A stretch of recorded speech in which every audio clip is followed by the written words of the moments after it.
One of my favorite groups in all of One Piece is the Worst Generation. Hosting a variety of Oda's best designed characters such as Trafalgar D-Water Law, Capone Bege, and Useless Captain Kidd, it's fair to see why many of the most popular characters in the series are a part of this group. Hey, my name's Alan, and in this video I plan on ranking these characters based mainly on overall strength, but also on the character's versatility. That being said, this list contains spoilers up to chapter 1053 of the manga, so anime onlys beware.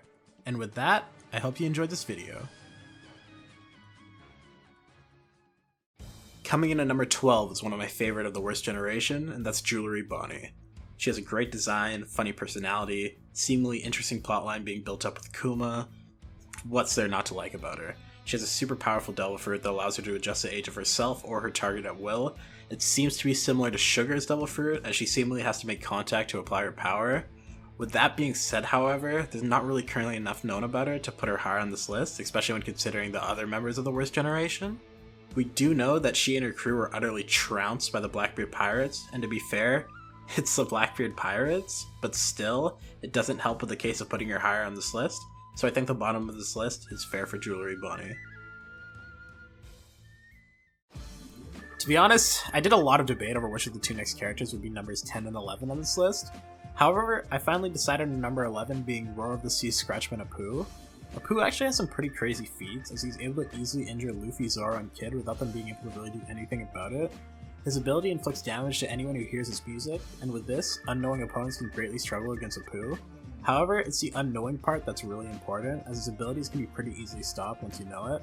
Basically, if the opponent covers their ears, they no longer take damage from Apu's abilities. With this covered, Apu's power is greatly weakened, and we see him get pretty easily destroyed by characters like Zoro. He does still have his Tonfas to fight with, as well as a possession of Haki, however I don't think this is enough to overcome any character above him. Number 10 is Basil Hawkins. Hawkins is kinda just a pile of L's, to be honest. He loses basically every fight he's in, against Kizaru obviously, but also against Zoro, Law, and Killer. That being said, I do thoroughly enjoy his unique character, amazing design, and intricate thought-out abilities. The only reason I put him ahead of Apu is because his abilities seem to be much more versatile than his. With the Wara Wara Nomi, Hawkins is capable of manipulating straw to perform a variety of abilities, such as creating a straw armor, straw weapons, a large scarecrow figure with nil-based weapons to attack others. His most insane ability, however, is his ability to create voodoo dolls out of straw, which can transfer any physical damage inflicted upon himself to a person who is assigned to that voodoo doll. With this ability, Hawkins is essentially able to hold people hostage, as when he assigned a voodoo doll to Kid, Killer was completely unable to attack Hawkins. However, it seems as though Hawkins hides behind this ability, as without it, he doesn't appear to be significantly strong. When Killer was able to get past this ability, he basically no-diffed him in a couple of hits. While I also believe Killer is a monster in his own right, this goes to show that if Hawkins is in a fight without his voodoo dolls, he may greatly struggle against some of the higher ranked members of the Worst Generation. All in all, his abilities are still relatively impressive, and he is seemingly one of the more intelligent members of the Worst Generation. However, I don't think he can be higher than number 10. You know, I've never been a huge fan of Capone Gang Bege. However, after making this list, I soon realized how insane he really is. First of all, I've really grown to love his design, but more relevant to this list, his abilities as well. Bege's fruit is the definition of versatile. He can essentially stockpile anything he wants into a pocket dimension located inside his body, including people, weapons, furniture, and horses. This makes him a walking fortress, able to shoot cannonballs from multiple points of his body, which is really fucking badass, to be honest. As a side note, this ability is so creative. It's an absolute testament to Oda's ability to create unique and interesting characters with unique and interesting movesets. Furthermore, he can transform into a literal fortress, looking akin to a character like Pika, which makes him almost golem-like, giving him insane levels of durability. The main reason I put him above characters such as Hawkins and Apu is because his personality expresses a great amount more confidence in his ability, unlike those two who tend to hide behind their abilities, depending on the fact that their opponent doesn't know how to counter them. Bege doesn't do this at all. He isn't afraid to shoot people behind the back, but he shows on multiple occasions to be much more assured in his own strength. In an absolutely badass scene, while about to be attacked by the Vinsmokes, Bege hardly flinches, even when Nichiji was about inches away from punching him in the face. He's also able to catch Oven off guard with one of his bullets, hitting him square in the face, with Oven not even having a chance to block or dodge. To be fair though, this didn't really do that much damage to Oven, but still, pretty freaking cool, to be honest. It's cool. With that being said, Veg doesn't have insane feats defeating high tier opponents, and he's clearly terrified of a character like Nekomamushi, which reasons to me that number 9 is a fair spot for Capone Gang Veg. Next, for number 8 is one of my favorite members of the Worst Generation, Red Flag X Drake, or Diaz Drake, I guess? I'm just going to call him X Drake. I think it's fair to say when we were first introduced to X Drake, he was one of the more impressive members of the Worst Generation. We first see him stop attacks from both Killer and Rouge with ease, as well as see he's the first character in the series to have an ancient Zoan fruit. Post time skip, he continues to be decently impressive, making it to the level of the Tobiropo. However, we see he really doesn't do a great amount in the Wano arc. We learn he's a member of a marine special force known as Sword, alongside Kobe. He's later ambushed by Queen and Who's Who defeat him with ease, which is... It's not an anti-feat, because I don't think many characters on this list would just win against Queen and Who's Who at the same time, but still, you know, he lost.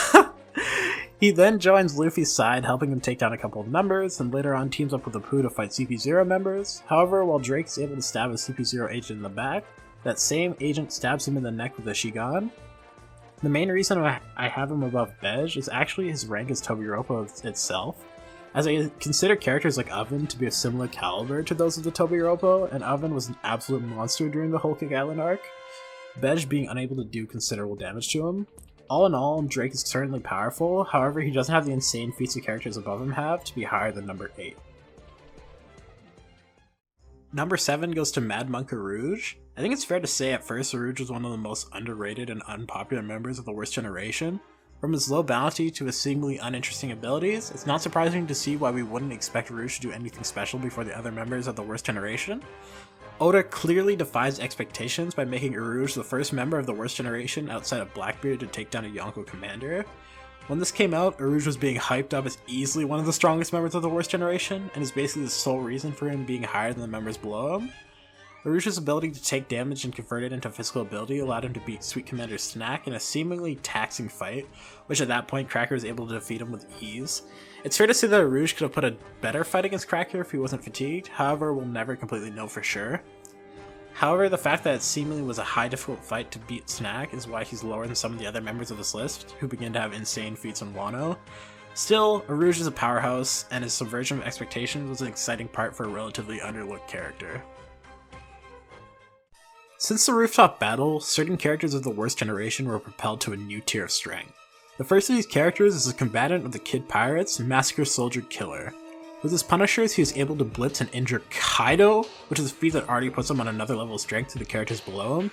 Remember, Rouge wasn't able to get through Cracker's armor, and I think it's fair to assume Kaido has better durability than Cracker's. While that is definitely his best feat, he does have a few other pretty great feats to speak of. Even though he loses to Zoro, he claims he could have beaten Zoro if he used his Punishers against him, Zoro actually acknowledging his strength as well.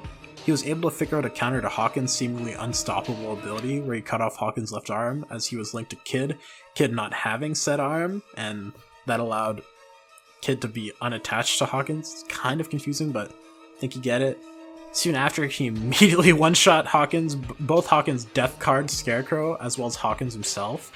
Clearly, Killer is shown to be in a league above everyone below him, and I think it is absolutely fair to give him this number 6 spot. Okay, I admit, I'm not confident in this pick, but for number 5, I have Pirate Hunter Roronoa Zoro. I went back and forth on whether Zoro should be higher than number 4 and 3 on this list, as he went through this arc essentially as a walking Terminator, defeating powerful characters including Hawkins, Killer, and King, while also being another character to injure Kaido. He's also afforded a role in the rooftop fight where he uses Ashura again, and we learn he has Conqueror's Haki. Zoro is just a complete monster throughout this entire arc, and most of the post-time skip to be fair.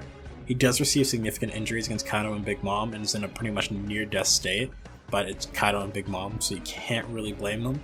However, after receiving the Mink's instant recovery medicine, he goes on to defeating King in an absolutely ruthless fight before he finally drops down due to the numerous injuries he received during the raid. He's literally confronted by the grim fucking Reaper, and he still survives in the end.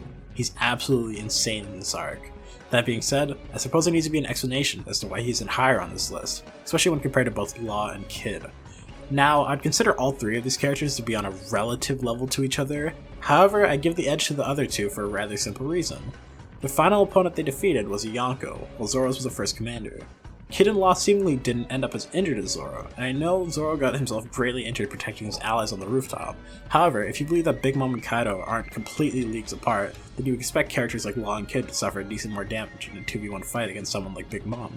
However, we're really talking about comparing monsters with each other, so if you think Zoro should be higher, I would completely understand and support that decision, but for now, I'm comfortable putting him at number 5. And number 4 is the brash loudmouth Eustace Captain Kidd. As you'll see soon enough, Kid and Law are going to be pretty similar on this list as they're partners in crime against Big Mom. They both have 3 billion berry bounties. They both awaken their devil fruits. Kid's devil fruit awakening is fucking amazing. It allows him to bestow magnetic properties onto things other than his own body. Moves such as Punk Gibson and Punk Cornadillo seemingly are able to damage Big Mom, and his final damned Punk was able to defeat the immensely powerful foe. Additionally, Kid has one of the few characters possessing all 3 types of Haki, and that seems to mean he has even more potential to get stronger and higher up on this list. So it's these that it's really arguable whether Kid or Law are 4th or 3rd, and I think it's fair to put them both above Zoro, but it's really hard to say. But due to Law's versatility, I really can't put Kid above him right now. I just think Law would win that fight. So I think for a fair spot, Eustace Kid can be number 4. Alright, so the bias might be coming out right now, but number 3 is my favorite character in the entire series, Trafalgar D. Water Law. Like I said prior, he's definitely in the same league as characters like Zoro and Kid, but I think what really makes Law stand out is his fruit's versatility. The Ope Ope Nomi is hands down one of the most broken fruits in the entire series, and Law has shown its multiple different capabilities on a variety of occasions.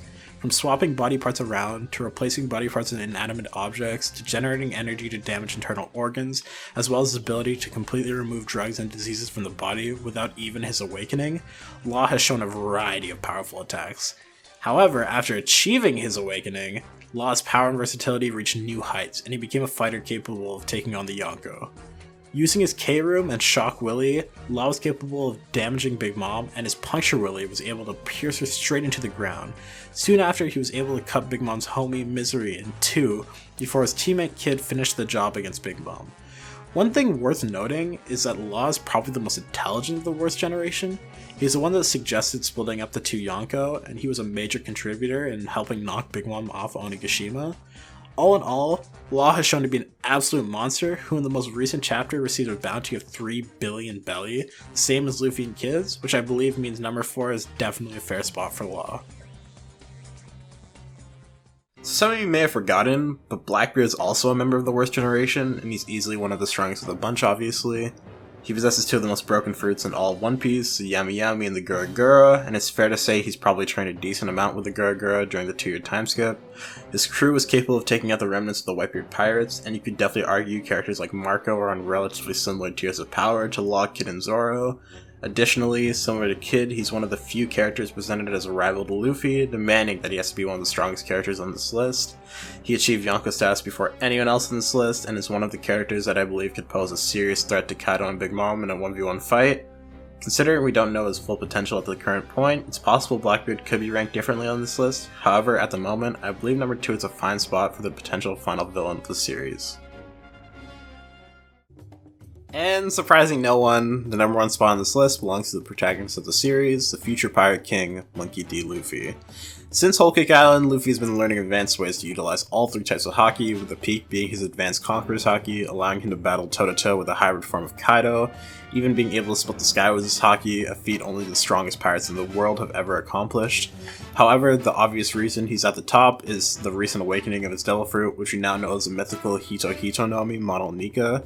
This power-up brought Luffy to a level trumping every character on this list with ease, debatably besides Blackbeard. However, it's hard to say at the current moment which is stronger than the 2. With Gear 5th, he becomes this almost 4th wall breaking character with completely cartoony abilities that are overwhelmingly powerful. He tanks a Bolo Breath from Kaido, as well as multiple hits from Kaido's club with relative ease. What's there to say about Gear 5th Luffy that hasn't already been said? He turns a lightning bolt into rubber and throws it at Kaido. He uses Kaido as a jump rope, and with his Gumma Gumma no Battering gun, is able to defeat Kaido even while he was in his flaming drum dragon form.